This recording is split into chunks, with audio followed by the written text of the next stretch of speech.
Merci à tous ceux qui nous rejoignent pour ce chat live politique sur nos différentes pages Facebook de France 3 Nouvelle-Aquitaine. C'est une façon pour nous, par-delà les contraintes du coronavirus, d'assurer notre mission d'information. Notre invité, c'est aujourd'hui Alain Rousset. Bonjour Alain Rousset, merci d'avoir Bonjour. accepté l'invitation de France 3 pour répondre à nos questions et celles de nos internautes. Vous êtes dans votre bureau du conseil régional.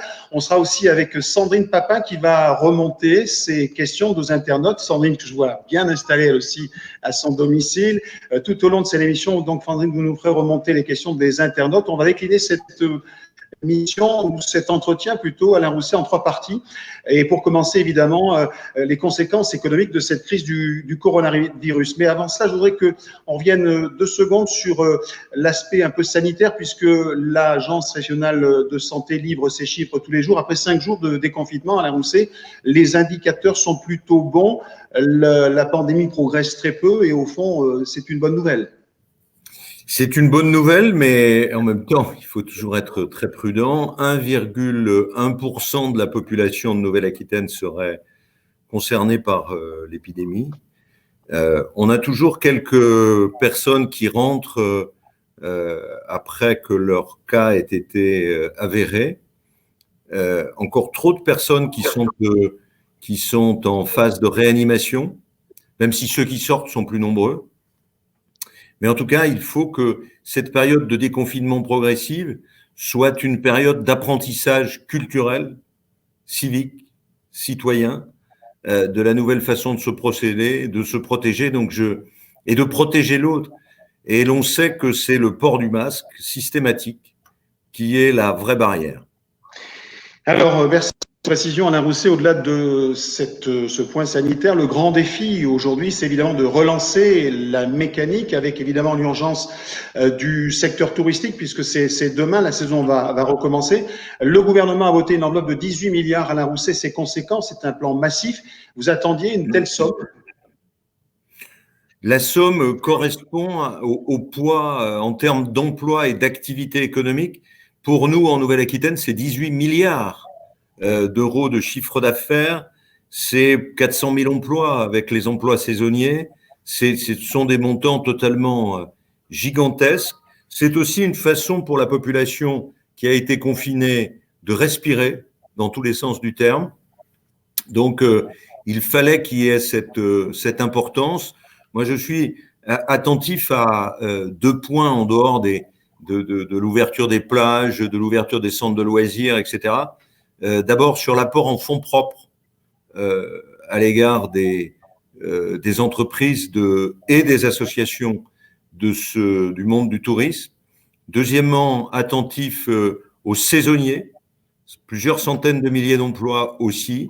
Il faudra qu'on fasse de la formation, qu'on revoie un peu la trajectoire annuelle des saisonniers en montagne, puis au bord de la mer, pour s'occuper des campings. Il y a beaucoup de jeunes qui sont concernés, des étudiants qui se font leur pécule de l'année. Et enfin, le tourisme social, d'où l'idée de ce chèque vacances qu'on pourrait opérer aussi avec la caisse d'allocation familiale pour que les familles… Ce chèque vacances, Alain Rousset, vous l'avez mis sur la table, il n'est pas encore acté, c'est pas définitif, il n'est pas encore… Il est acté avec beaucoup de départements. Vous savez, depuis le début du Covid, je travaille beaucoup avec les présidents de département, les vice-présidents ou les vice-présidentes, les services.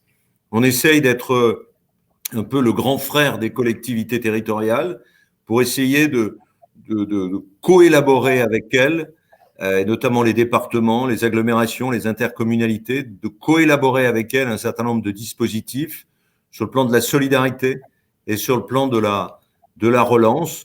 Je tiens beaucoup à ce chèque parce que pouvoir apporter 200 francs, 300 francs à ces familles, ça va leur permettre d'avoir une meilleure confiance pour leurs vacances. C'est souvent des familles qui ne partent pas en vacances. Et puis, ça va leur permettre de mieux consommer et donc d'aider restauration, camping et tourisme. Alors, Alain Rousset, c'est quand même une bonne nouvelle puisque les Français vont pouvoir partir en vacances en juillet et en août, ce qui n'était pas forcément évident, en tous les cas pas forcément acquis. Ça y est, ça l'est, si les conditions le permettent. Donc les Français vont pouvoir se déplacer, y compris venir en Aquitaine. Sans doute, et là je me tourne vers vous, Sandrine, il y a sans doute sur ce sujet-là des réactions des internautes. Pascal, effectivement, il y a celle de Gérard Arcachel. Des vacanciers, c'est bien, super, génial, mais dans quelles conditions est-ce que la région a les moyens de leur imposer un code de bonne conduite? Alors, pour l'instant, hélas, je ne préside pas un Länder allemand où j'aurais effectivement un pouvoir réglementaire, un pouvoir de police et une autorité sur la santé et l'éducation.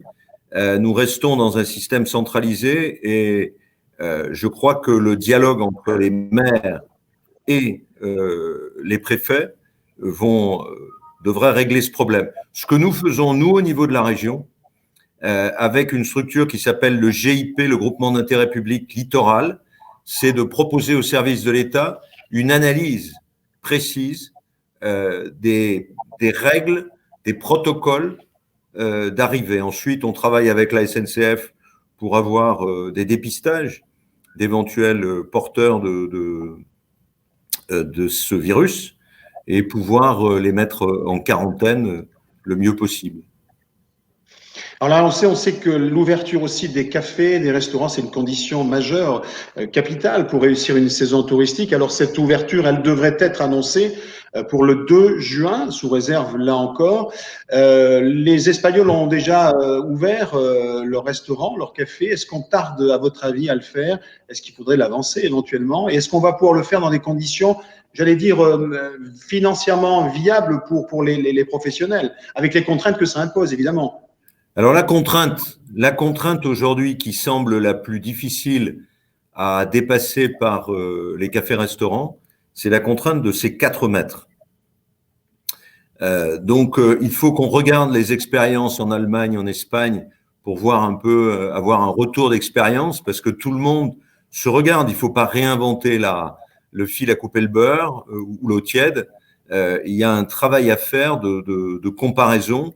Nous sommes en contact avec le Land de Hesse en Allemagne, avec l'Émilie-Romagne en Italie, et bien entendu très proche du Pays Basque espagnol ou de l'Aragon, qui rentre dans une phase aussi, comme nous, de déconfinement. Donc il faut qu'on compare ces mesures. J'entends dire par beaucoup de restaurateurs ou de restaurants d'hôtels que 4 mètres, ça ne rend pas possible l'ouverture du restaurant.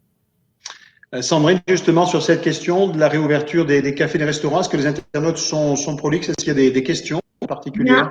Amélie d'Alain Rousset, elle habite Bidart et elle dit que c'est quasiment mission impossible d'imposer une telle distanciation. Ça veut dire aussi que pour nous, eh bien, notre chiffre d'affaires va encore plus chuter. Est-ce que vous avez les moyens, Alain Rousset, dit-elle, de vous adresser directement, par exemple, au ministre? M'adresser au ministre, tout à fait. M'adresser à la préfète de région, tout à fait.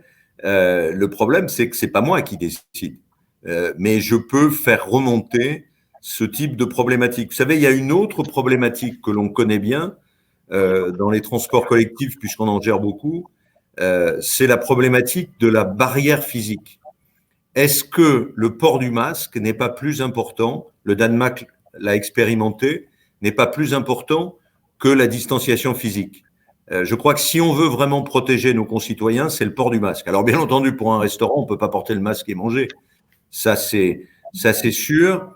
Mais je pense qu'il y a une configuration des tables dans un restaurant, poser les convives en quinconce plutôt que de les éloigner de 4 mètres, qui me semble être tout aussi efficace.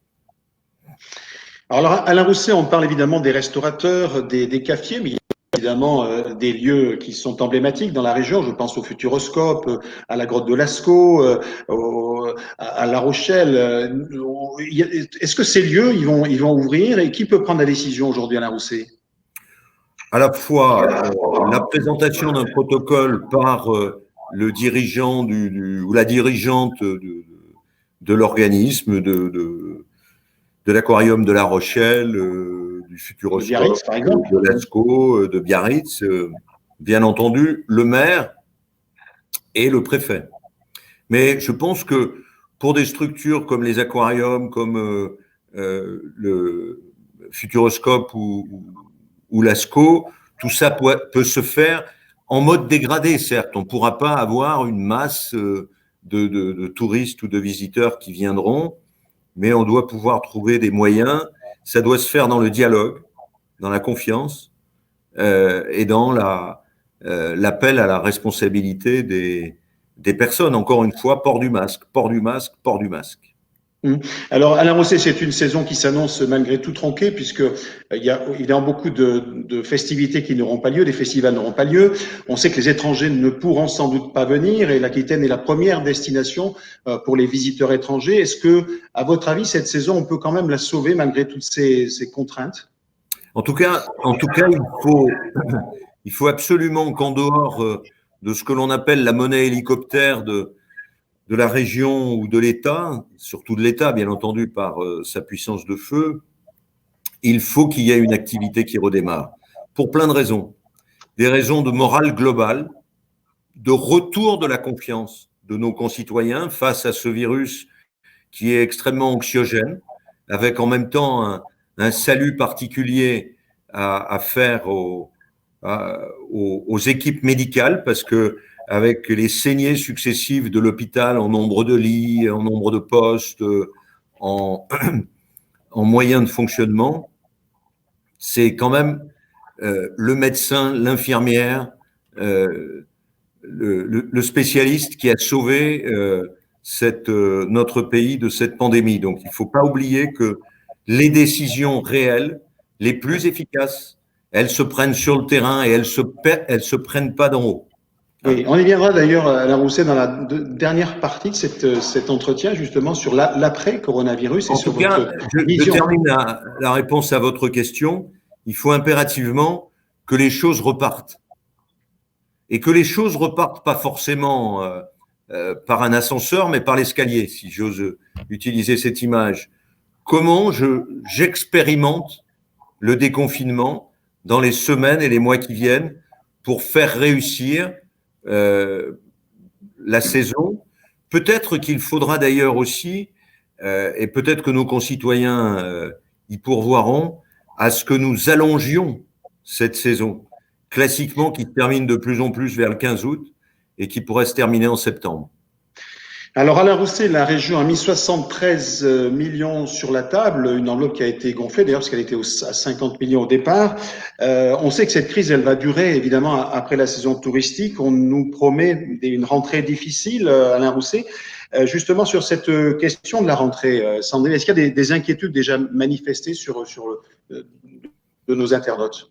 Il y a beaucoup d'inquiétudes et ça bien inlassablement, c'est effectivement la rentrée. Qu'est-ce que ça nous promet, nous dit-on, en septembre, en octobre? Les entreprises ont recours au chômage partiel. Peut-être fermeront-elles malheureusement leurs portes. Qu'est-ce que vous craignez le plus, Alain Rousset? Vous demande Jean-Pierre à Bergerac. Ce que je crains le plus, c'est les faillites d'entreprises, bien entendu. Dans deux secteurs. Le secteur du tourisme, mais il y a ce plan considérable du gouvernement que l'on va accompagner avec toute la mesure de nos possibilités.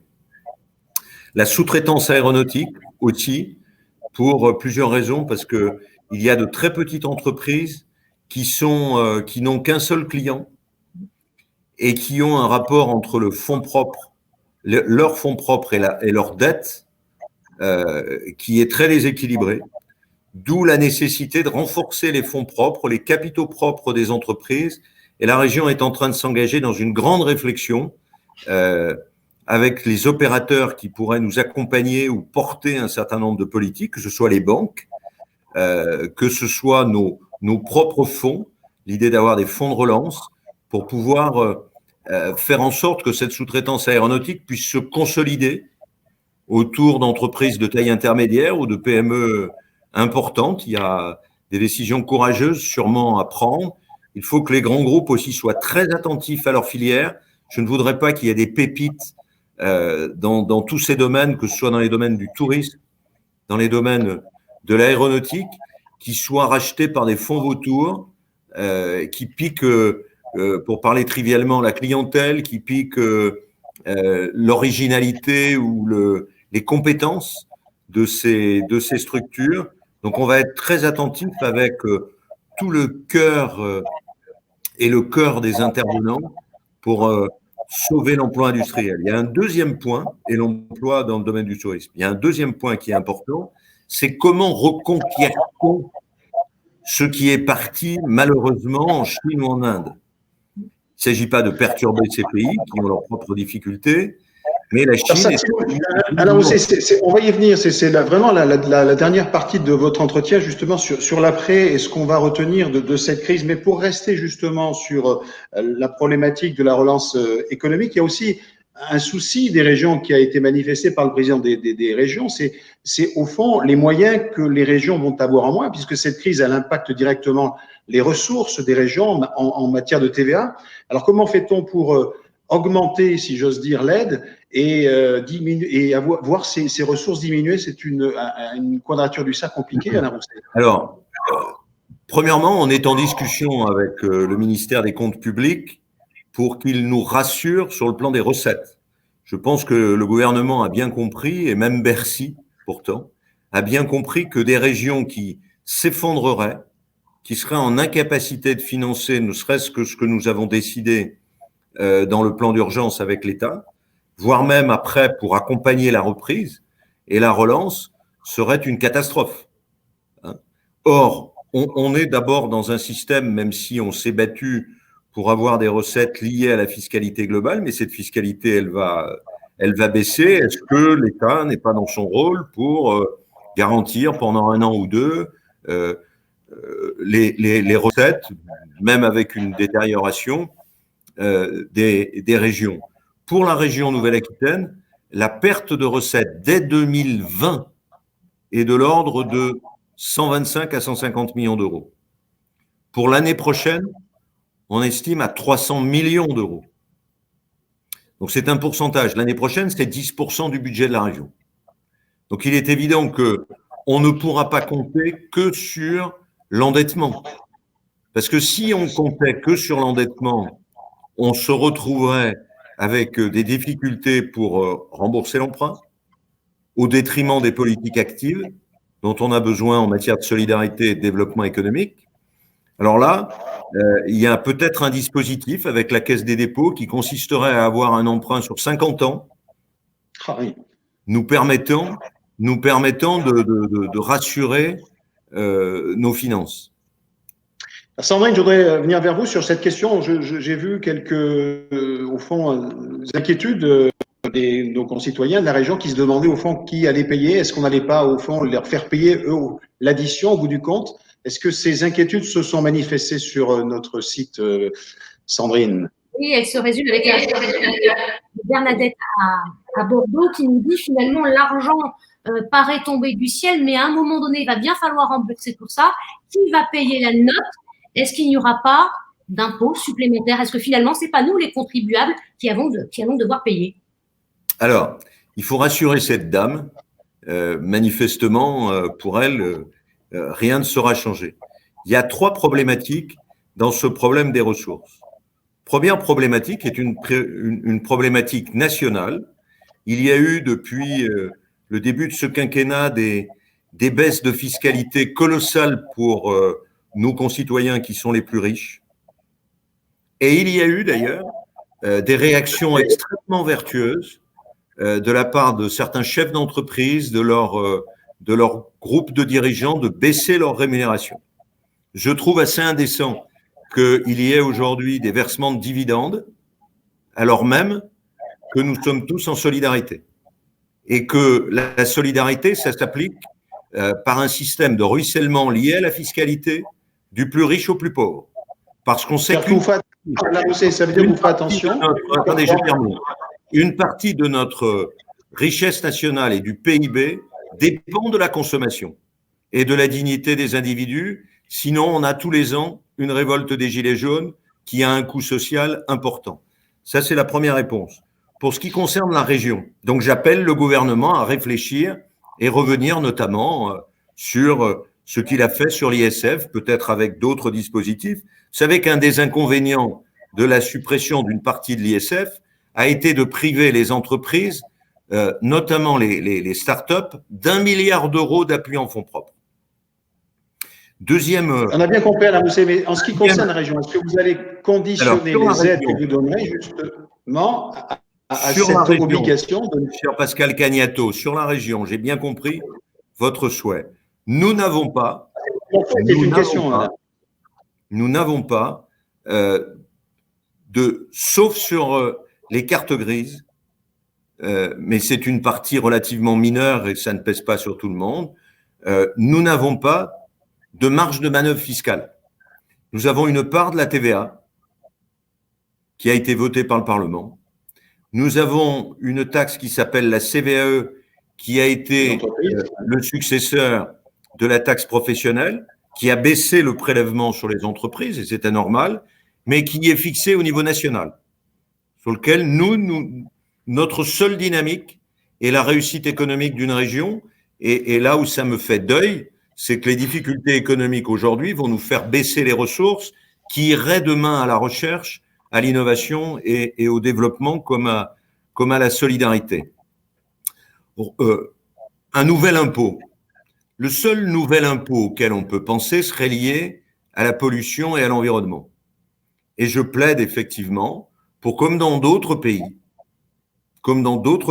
il puisse y avoir une taxe carbone sur ces flux ininterrompus de camions qui viennent de la péninsule ibérique, souvent d'ailleurs en ne participant pas à l'effort économique de la région, avec un double réservoir, et qui pourrait, moyennant des sommes relativement faibles, nous permettre de relancer l'activité par la régénération de nos infrastructures.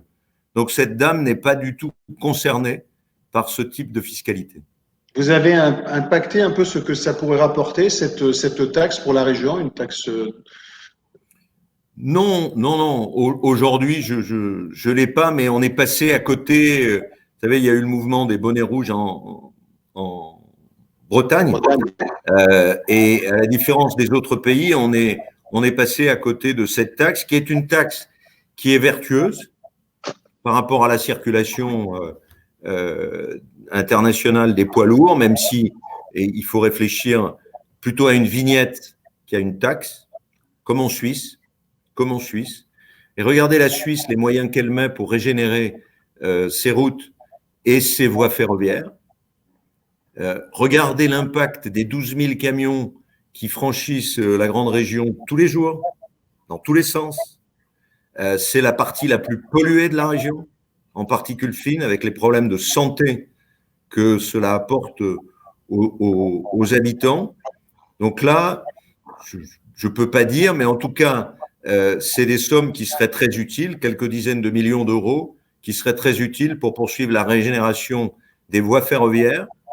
Je pense à celle entre Limoges et Angoulême, par exemple, entre Saintes et Bordeaux, dont nous aurions bien besoin pour offrir à nos concitoyens des alternatives à la route.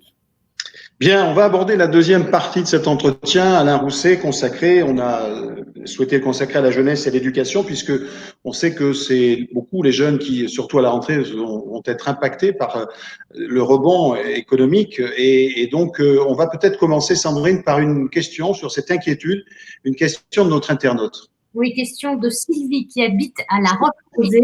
Il se demande que va-t-il se passer pour mon fils qui va obtenir là son CAP d'électricien, que va-t-il se passer pour lui à la rentrée quand on voit les entreprises vont sûrement avoir du mal. Alors, c'est vraiment une très bonne question sur laquelle, avec Jean-Louis Nimbrini, on se penche, et j'ai écrit hier à Jean-Michel Blanquer, le ministre de l'Éducation, que vont faire ces jeunes qui ne trouveront pas immédiatement du travail dans les entreprises qui vont redémarrer doucement, parce que le bâtiment redémarre, mais redémarre peut-être pas assez vite. Donc la proposition que je fais au ministre, c'est de leur offrir, de leur proposer quelques mois de formation pour ne pas dévaloriser leur diplôme. L'autre point qui est important, c'est que les élèves de troisième n'auront pas bénéficié de l'information sur l'orientation. C'est-à-dire, quelle est votre qu'est-ce que vous avez envie de faire? Voilà là où vous pouvez aller, voilà le lieu de formation, le lycée professionnel, le CFA, le BTS, l'IUT, je ne sais pas, tout cela. Donc, il faut que pendant ce premier trimestre de la rentrée, on travaille sur l'orientation. Et enfin, il y a un troisième point, parce que j'en suis très inquiet, qui est le risque de décrochage scolaire des jeunes de milieux modestes, dont les familles n'ont pas pu avoir un environnement pour leur faire les devoirs, pour les stimuler, ou bien les femmes seules avec enfants qui doivent se lever le matin à 5 heures pour faire des ménages et revenir quand les enfants sont partis, repartir. Après, il y a tout cela à tenir en compte. Bref, il faut qu'on remette du sens dans l'action publique au niveau de l'État. Et il faut qu'on prenne en compte toutes ces situations ces dernières années ont été fragilisées. L'inégalité insupportable telle qu'on l'a aujourd'hui et une difficulté économique en même temps qu'une difficulté du vivre ensemble. Alors, Alain Rousset, on va peut-être dire un mot aussi sur les lycées. Vous assurez la prolongation, si j'ose dire, pédagogique jusqu'à l'ouverture des lycées. Alors, certains présidents de région, comme en Normandie, Hervé Morin, ne veut pas réouvrir les lycées avant la rentrée. Est-ce que c'est votre cas? Et si tel n'était pas votre cas, dans quelles conditions ces lycées pourraient-ils réouvrir, Alain Rousset? Je ne comprends pas qu'on puisse ne pas réouvrir les lycées avec des jeunes, j'en parlais tout à l'heure, qui peuvent être en décrochage. Il faut au contraire que, en fonction de l'expérience qui aura eu lieu ce mois pour les collégiens et pour les élèves d'école primaire, on réouvre, ne serait-ce que pour préparer le bac d'une manière plus intensive pour les élèves qui seraient les plus en difficulté. C'est quand même l'avenir des jeunes. Donc, je réouvre les lycées. D'accord, mais tous les présidents de région ne sont pas de notre avis. Pour que chaque lycée puisse être doté, y compris les enseignants, y compris les élèves, au cas où l'État n'aurait pas mis en place les équipements de protection pour que ces jeunes puissent revenir au lycée. Et vous avez une date, Alain Rousset, d'ouverture du lycée? Non, on dit début juin. Pour moi, c'est le plus tôt possible. Sandrine, est-ce qu'il y a une question des internautes sur cette question de la réouverture des lycées? Ça rejoint la réponse d'Alain Rousset à l'instant, celle d'Arthur, qui est père de famille à Biarritz, qui nous dit, en cas de réouverture des établissements des lycées, donc allez-vous mettre en place, distribuer un kit sanitaire aux lycéens, comme ce sera le cas en Occitanie? Alors, je l'ai dit plusieurs fois, tout ça est distribué cette semaine dans tous les lycées. Et nous avons même pris l'initiative de le faire à destination du personnel enseignant si l'État ne lui avait pas fourni le matériel. Donc, tout sera effectivement prêt et tout ça est soit déjà livré, soit en cours de livraison. Cette semaine. Alors, Alain Rousset, on va aborder la dernière partie de cet entretien avec, au fond, ce que certains qualifient de monde d'après. Il y a ceux qui pensent que le monde d'après sera comme avant. Et vous, Alain Rousset, vous en pensez quoi? Il y a deux problèmes. Il y a un problème qui est de l'ordre politique au niveau national. Quel sens veut donner le gouvernement dans cette troisième partie du quinquennat d'Emmanuel Macron? J'ai entendu le président de la République dire on ne peut plus continuer comme avant, que ce soit par rapport à l'environnement et l'écologie, que ce soit par rapport aux inégalités, que ce soit par rapport à l'organisation des pouvoirs publics. L'État ne s'est pas organisé pour être efficace immédiatement sur les protections en cas de pandémie, alors que beaucoup de rapports disaient « attention, ça peut arriver du jour au lendemain ». Vous savez, dans tous les pays démocratiques, dans tous les pays d'Europe, l'éducation et la santé sont gérées par les régions. Oui, alors on va y venir parce que le problème, c'est que plus vous gérez en proximité, plus vous travaillez avec votre voisin, tandis que quand c'est une gestion centralisée, vous récupérez des ordres d'en haut et vous ne travaillez qu'en regardant en silo ce qui se passe à Paris. Donc ça, c'est un vrai problème. Le monde d'après, donc il y a des aspects très politiques.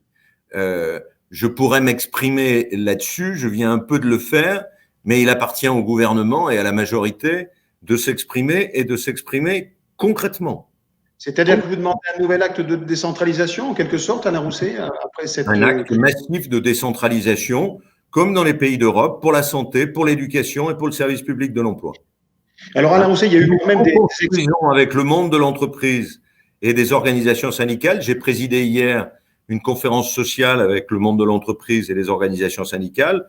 On voit bien qu'il y a un champ et une habitude de l'écoute que l'État central n'a pas. L'État central est dans ses certitudes. Il a des compétences régaliennes. Il ne s'agit pas pour nous et pour moi de supprimer l'État, bien entendu, mais il s'agit de renforcer les régions avec la capacité de co-construire des politiques, d'être beaucoup plus agiles, de mieux anticiper sur les besoins des populations. Et sur le plan du développement économique, regardez l'écosystème que l'on a mis en place en Nouvelle-Aquitaine. C'est un écosystème de confiance. C'est un écosystème qui a réindustrialisé jusque-là. Et c'est un écosystème aujourd'hui qui fonctionne à bas bruit pour se dire, mais moi, dans mon entreprise de sous-traitance aéronautique, quel secteur je pourrais bien adresser, quel marché je pourrais avoir, comment la région peut m'aider pour former autrement, pour mieux travailler. Regardez l'usine du futur. La principale, on reconstruit les usines en Nouvelle-Aquitaine, comme dans d'autres régions. On repense les conditions de travail et la productivité et la compétitivité bondit. Ce qui veut dire qu'on peut faire travailler à la fois le social et l'économique, le bien-être au travail et la compétitivité. Alors, Sandrine, justement, sur cette question, ou c'est cette vision du monde d'après, est-ce que nos internautes ont des questions à poser à Alain Rousset? Alors, nous avons Pauline qui est à Poitiers et qui nous dit « Dommage qu'il ait fallu attendre une crise sanitaire mondiale pour prendre conscience de notre dépendance à la Chine et à l'Inde en matière, par exemple, de médicaments. » Alain Rousset, on vous a entendu vouloir relocaliser certaines productions, mais c'est difficile et ça va coûter très cher. Non, ne prenons pas le problème comme ça. D'abord, ça fait 10 ans que l'on s'occupe de ça. Les premières 10 années, pardon d'avoir cette longueur dans la responsabilité, on a travaillé à établir un écosystème de confiance, à mettre l'innovation, ressourcer technologiquement les entreprises, accompagner toutes les entreprises, former les salariés. Et cet écosystème a abouti à l'exemple que j'évoquais tout à l'heure, l'usine du futur, qui est un exemple fabuleux. On en est à 600 usines reconstruites, où la qualité de vie au travail et la compétitivité vont de pair. Donc l'humain est rentré là-dedans, mais on a su donner du sens. Qu'est-ce qu'on a fait ensuite? On a rassemblé 450 scientifiques pour travailler sur le réchauffement climatique, la biodiversité, la transition agroécologique, et tout le monde a été embarqué dans cela parce que les scientifiques avaient documenté, prouvé, présenté des expériences, et c'est une expérience unique où un pouvoir public, une région, Nouvelle-Aquitaine, basculait toutes ses politiques par rapport au réchauffement climatique et à ses risques. Après, sur la réacquisition des compétences, est-ce que vous avez noté que les usines qui vont fabriquer des batteries se feront en Nouvelle-Aquitaine? Elles se font en Nouvelle-Aquitaine parce que depuis 10 ans, on a un écosystème industriel et technologique autour d'Hydro-Québec, à Lac, autour de Saft, Bordeaux, Angoulême, Poitiers, autour de Serma Technologies, autour de Forcy Power. Et aujourd'hui, il y a des usines de construction de batteries parce qu'on dépend à 90% de l'importation de batteries d'Asie du Sud-Est. Je veux faire la même chose et on l'a commencé depuis maintenant plusieurs mois sur le plan des bases de médicaments et sur le plan de l'électronique. Sur le plan de l'électronique, parce qu'on a perdu les compétences en électronique. Et aujourd'hui, quand vous avez un problème de carte électronique qui est en mauvais état dans tel ou tel appareil, dans un tracteur comme dans un four, on ne sait pas le réparer. Vous vous rendez compte? Alain Rousset, mais très bien, mais comment on fait pour rester compétitif? Parce que c'est ça le nœud du problème. Mais non, Pascal Cagnato, si on pose le problème comme ça, on a l'impression de mettre un mur. Comment on fait?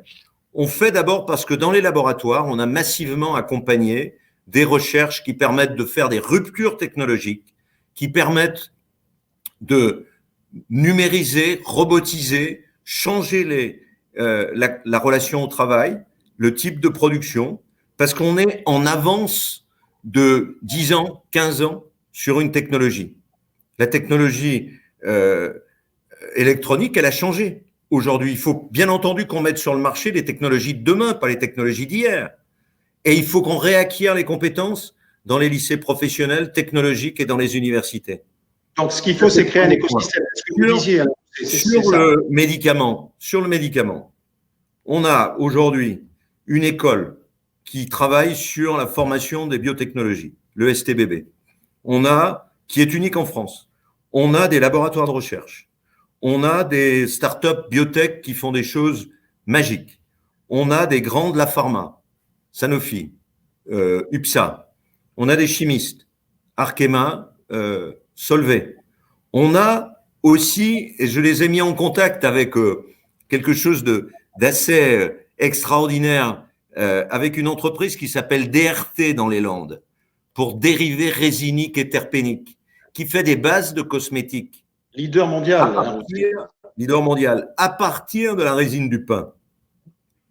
Et ces bases, qui sont biosourcées, peuvent servir à inventer les bases de médicaments de demain, à faire des molécules qui ne soient pas issues du pétrole, mais issues du végétal. Après tout, vous savez, on a bien utilisé l'IF pour faire les premiers médicaments sur le cancer. Donc, et puis il y a l'océan, les microparticules ou les microalgues dans l'océan. Donc il y a un enjeu de recherche fabuleux, fabuleux. Si vous voulez, les 3 pistes qu'il faut suivre, c'est 1, innover, faire des ruptures technologiques, s'engager dans une aventure industrielle avec de beaux emplois. Ça, c'est important. Et ne rien laisser. On va travailler avec les douanes pour voir là où on est en situation difficile par rapport à la Chine et l'Inde ou par rapport aux États-Unis, parce que avec cet abruti, pardonnez-moi, de Trump, on peut avoir demain des avions cloués au sol ou n'importe quoi cloué au sol à cause d'une procédure qui s'appelle ITAR. Donc, l'innovation, la transformation, la recherche, le biosourcing. 2, les capitaux des entreprises. La France, c'est le pays qui a le plus de retard parce que tout est centralisé en matière de financement de l'économie au niveau des fonds propres. Il faut créer des banques régionales d'investissement. Il faut qu'on arrête d'avoir ce prélèvement de l'épargne nationale qui remonte à Paris pour redescendre en petite pluie sur nos entreprises. Il faut que la veuve de Bazas puisse mettre son argent dans l'entreprise de machines à vendanger à côté de chez elle pour que son petit-fils puisse avoir un emploi, pour être clair. On va faire un appel à l'épargne. Et le troisième point, c'est la formation. On a bien compris, Alain Rousset, que c'est l'acte supplémentaire de décentralisation que vous appelez de vos voeux. Alors, on va être un peu positif. Il y a aussi des expériences qui sont positives. Cette crise du coronavirus, elle a aussi montré beaucoup de solidarité, des expériences importantes en matière de masques. Et puis aussi, on voit bien que dans la Creuse, beaucoup d'entreprises ont augmenté leur chiffre d'affaires. Je regardais 27% des entreprises de la Creuse ont augmenté leur chiffre d'affaires pendant cette crise du coronavirus. Donc, il n'y a pas que du négatif, Alain Rousset. Puis, il y a des comportements qui ont changé, les circuits courts. La plateforme que vous avez lancée pour mettre en rapport les producteurs et les clients est un succès formidable. Donc, il y a des choses qui vont rester sans doute de cette crise, Alain Rousset. Je crois que les circuits courts, pendant cette crise, sont vraiment rentrés dans les mœurs. Moi, ce qui est, pour moi, peut-être le plus émouvant et en même temps le plus systémique, c'est l'action qu'on a lancée à ma demande avec l'association des chefs de cuisine et des gestionnaires qui jusque-là s'approvisionnaient pour les cantines des lycées dans des circuits courts et où on les a aboutés avec les parents d'élèves, avec les familles de parents d'élèves et les cours de beaucoup de lycées, de la Creuse, des Pyrénées-Atlantiques, Charente-Maritime, Gironde, etc., se sont transformés en marché en plein air. Et donc, quelque part, il y a une habitude. Alors, les consommateurs payent le juste prix, ce qui est important pour l'agriculteur. Il y a un contact physique entre l'agriculteur et le consommateur, une discussion, une réappropriation de cette connaissance de nos histoires familiales ou de nos origines rurales ou agricoles. Et puis, aussi dans le contenu de l'assiette. Nous sommes la première région européenne sur les produits de qualité. Donc, voilà. Et les agriculteurs eux-mêmes, j'ai beaucoup d'amis, moi, dans ce milieu-là, vous le savez, qui ont, alors qu'ils étaient plutôt sur des circuits longs, qui sont passés en circuit court. J'en ai même un célèbre, puisque c'est le président de la Chambre régionale d'agriculture, qui est allé vendre ses asperges à Sétéguin, à Bedouce. Voilà, donc il y a là de belles aventures. Mais soulignons d'abord cette espèce de générosité globale qui a peut-être pas pu. On apporte le repas à la personne âgée, on vérifie qu'elle va bien. Tout ça est important parce que demain, l'accompagnement des personnes âgées se fera à domicile. Les pays qui sont le plus en pointe ont divisé par 2 les places en EHPAD. On reste à domicile. Ce qui, pour nous, est un vrai défi en matière de formation des auxiliaires de vie, des aides-soignantes, des infirmières, leur rémunération, leur statut dans la société, le médecin pour les pathologies longues, je pense au diabète, au cancer ou à d'autres, vont se faire plutôt par l'infirmière que par le médecin. Le médecin interviendra lorsqu'il y aura un vrai problème. Et donc, c'est tout cela, c'est cette société qui se transforme. Moi, je ne voudrais pas que cette générosité disparaisse. Alors justement, avant de nous quitter, Alain Rousset, on va retourner voir Sandrine Papin sur cette société qui se transforme. Est-ce que les internautes ont des idées, des remarques à faire, Sandrine? Alors, pas sur ces questions, mais moi j'en ai une, si vous me permettez cette interrogation. Alain Rousset, on le voit hein, depuis le début de la crise sanitaire, les régions sont en première ligne. Avez-vous le sentiment d'être considéré et bien considéré par l'État? Alors, on a l'impression, j'étais dans un débat avec Sciences Po, Xavier Bertrand et Christelle Morancé, avec Pascal Perrineau.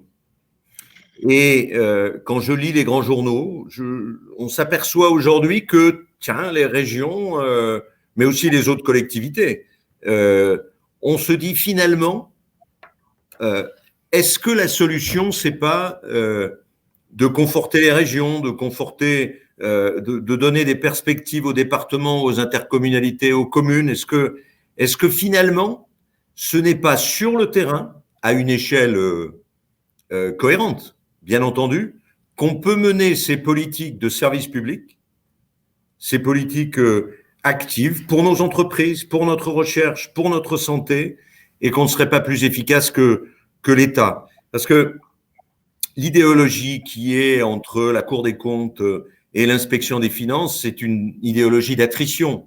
Et on voit bien qu'il y a une idéologie de la part des vrais pilotes de l'État. C'est une idéologie, je supprime des lits, je diminue les crédits à la recherche, je diminue les crédits aux infrastructures.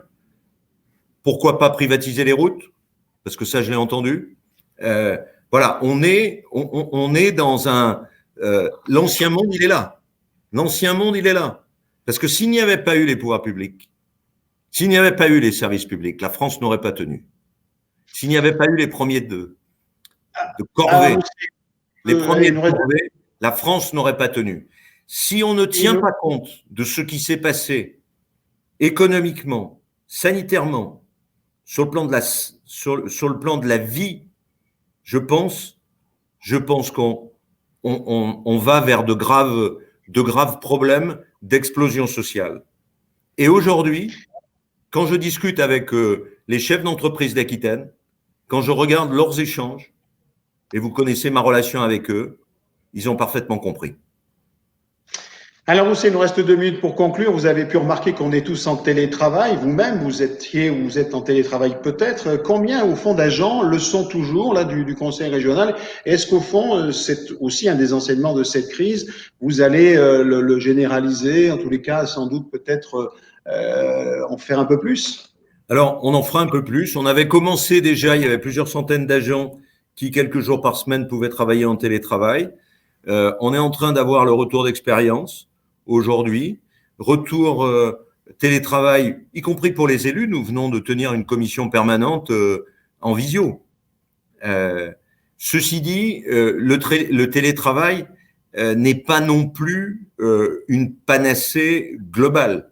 Vous avez d'une certaine manière des suggestions en télétravail entre la vie familiale, et le reste. Et puis, tout le monde n'a pas la capacité de pouvoir utiliser correctement. Tous les métiers ne sont pas faits pour ça, mais en tout cas, effectivement, je prenais une idée d'une organisation syndicale dans la conférence sociale hier. Je vais saisir le Conseil économique et social de Nouvelle-Aquitaine pour analyser sur tous les plans, y compris social, y compris de vie, y compris d'économie de transport, cette expérience massive de télétravail.